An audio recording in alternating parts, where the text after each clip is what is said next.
आप अगर ये सोचते हैं कि आपने कोई पैक डलवा रखा है जिससे आपका एसएमएस 10 पैसे, 20 पैसे या 50 पैसे का है, ऐसा नहीं है। आप जो एसएमएस करते हैं वो अमूमन 3 से 6 रुपए के बीच का पड़ता है, जिसके जरिए बहुत बड़ी कमाई होती है। इसके अलावा कई ऐसे शोज हैं या रहे हैं जिनमें कॉल्स करना पड़ता है, उस कॉल की कीमत 6 रुपए प्रति मिनट होती है, जिससे करोड़ों कमाते हैं चैनल। ये भी बहुत साफ है। यानी रियलिटी शो के जरिए जो असली सच सामने आता है वो ये है कि मोटी कमाई चैनल की, प्रोड्यूसर्स की, शो बनाने वालों की। और अगर हम आपको आंकड़े के जरिए समझाएं, कौन बनेगा करोड़पति पार्ट 2 में 200 करोड़ रुपए तक की कमाई 52 एपिसोड में कर ली गई थी। एसएमएस और कॉल्स के जरिए 10 से 12 करोड़ रुपए की कमाई हुई थी। तो आप अंदाजा लगा सकते हैं कि बाकी एड और जो बाकी चीजें मिलती हैं उससे कितनी कमाई होती होगी। हमारे साथ आचार्य जी भी लगातार बने हुए हैं। आचार्य जी, ये पूरी कमाई का जो हिस्सा है वो हम समझने की कोशिश करेंगे, लेकिन आपसे एक चीज जानना चाहेंगे। जो हम कह भी रहे थे कि लोगों के मन पर असर पड़ता है, और राहुल कह रहे थे कि आप नॉन स्टिक की तरह बनिए कि मन पर असर ना छोड़े।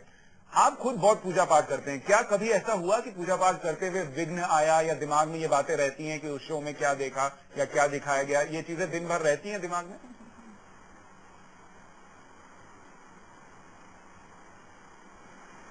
कुछ बातें ऐसी हैं जो हमारे राजा बेटा ने कही हैं, उन सब पर विचार करने की आवश्यकता है। मैं थोड़ा समय ज्यादा दूंगा।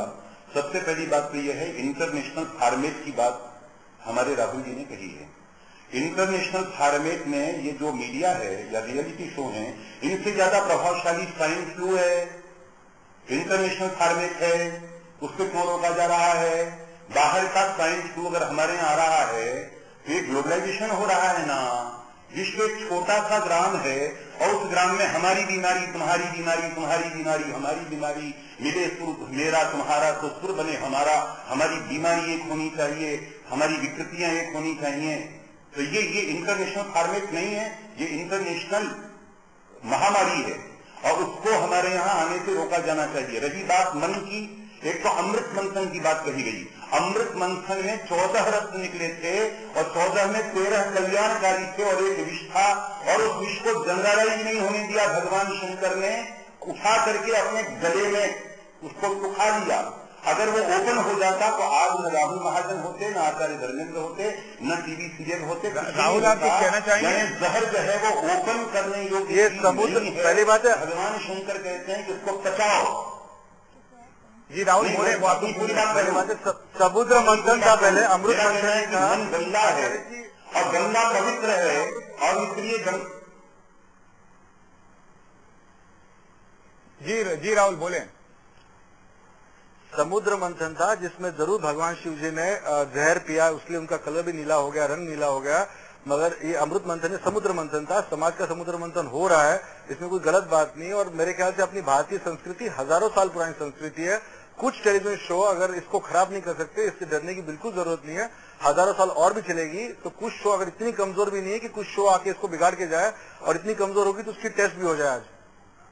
लेकिन हमारे साथ समस्या शायद राहुल ये है कि हमारे समुद्र मंथन में जितने सीरियल्स इंडिया में नहीं कर रहे हैं वो सारे विदेशी सीरियल्स हैं, जिनके फॉर्मेट को कॉपी करके हम यहाँ पर ला रहे हैं, और वहां पर शायद इसलिए चल जाते हैं क्योंकि हमारा कल्चर और वहां का कल्चर बिल्कुल अलग है। हम उसे कंपेयर नहीं कर सकते शायद। मुझे लगता है ये थोड़ा ना ज्यादा एग्जैजरेशन हो रहा है। ठीक है, मैं मानती हूँ कि बहुत ऐसे फॉर्मेट्स हैं जिनको हमने कॉपी किया, लेकिन मुझे लगता है हमने थोड़ा इंडियन सोसाइटी के हिसाब से, भारतीय मानसिकता के हिसाब से उसको थोड़ी अलग फॉर्मेटिंग भी की गई।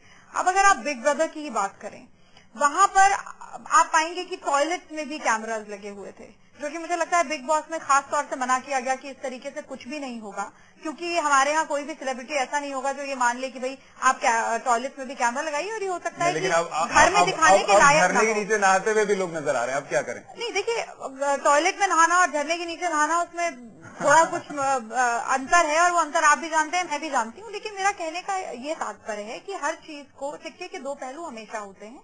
हर चीज को आप जनरलाइज स्वीपिंग कमेंट के साथ आप ना इस तरफ कर सकते हैं ना उस तरफ कर सकते हैं। तो रियलिटी शोज अच्छे भी हैं, रियलिटी शोज बुरे भी हैं। हाँ, कहीं ना कहीं एक आपको लक्ष्मण रेखा खींचनी चाहिए, वो जरूर होनी चाहिए। उसके कई तरीके हो सकते हैं। वाणी जी ने भी बोला कि एक हो सकता है आगे जाके टेलीविजन में भी किसी तरीके की सेंसरशिप हो। मुझे ये भी याद है कि पहले कुछ ऐसे चैनल्स भी आते थे जिनको पिछले कुछ सालों के दौरान बंद किया गया, क्योंकि ये माना गया कि भारतीय परिप्रेक्ष्य में उनका टेलीविजन पे दिखाया जाना ठीक नहीं रहेगा। तो हो सकता है कुछ समय बाद, मुझे लगता है कि अगर एक, जैसा कि स्वामी जी बीमारियों की बात करें, एक कोई नई बीमारी आती है तो उसका कोई नया इलाज भी आता है। लेकिन खतरा ये है कि हम ये देख रहे हैं कि हर रियलिटी शो कुछ नया करने के चक्कर में आगे बढ़ रहा है। अब हम ये देख रहे हैं दिलीप जी की शादी तक हो रही है टेलीविजन पे, अब इसके आगे क्या देखने वाले हैं, ये एक खतरा सा मन में लगता है कि शादी तो देख ली, अब पता नहीं क्या नेक्स्ट लेवल क्या है इसका। देखिए, नेक्स्ट लेवल ये है कि शायद आप किसी की डेथ को फिल्म करें और वो रियलिटी शो बनाएं। दिलीप जी, बीच में बड़ी हुई है, बच्चे भी पैदा होंगे।